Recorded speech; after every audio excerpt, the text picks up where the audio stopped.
عملت حادثة اهي، خلوها تعمل حادثة.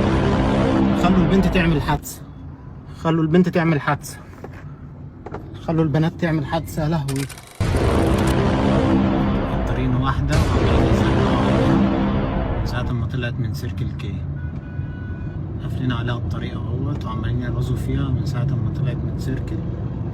يا رب في كمين يقابلهم.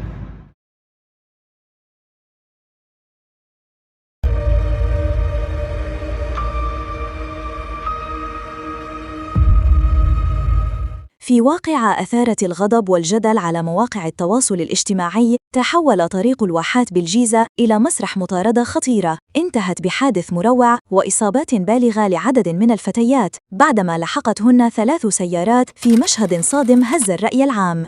أعلنت وزارة الداخلية اليوم الخميس تفاصيل القبض على المتهمين بالتسبب في حادث مطاردة الفتيات على طريق الواحات. وكشفت أجهزة الأمن في بيان لها ملابسات مقطع فيديو تم تداوله على مواقع التواصل الاجتماعي أظهر قيام قائدي 3 سيارات ملاكي بملاحقة ومعاكسة فتاتين تستقلان سيارة ملاكي أخرى بمحافظة الجيزة، ما أسفر على اصطدام سيارتيهما بسيارة نقل متوقفة على جانب الطريق وإصابتهما بجروح. وبالفحص تبين أنه بتاريخ 13 أغسطس الجاري ورد بلاغ إلى مديرية أمن الجيزة من طالبة مصابة بكدمات وسحجات، وهي قائدة السيارة المشار إليها سارية التراخيص ومقيمة بمحافظة الجيزة، تتضرر فيه من قائدي 3 سيارات لملاحقتها ومحاولة استيقافها ومعاكستها أثناء سيرها على أحد الطرق بالجيزة برفقة صديقتها طالبة مصابة بجرح في الجبهة، مما أدى إلى اصطدامهما بسيارة نقل متوقفة وإصابتهما قبل أن يلوذ المتهمون هاربين.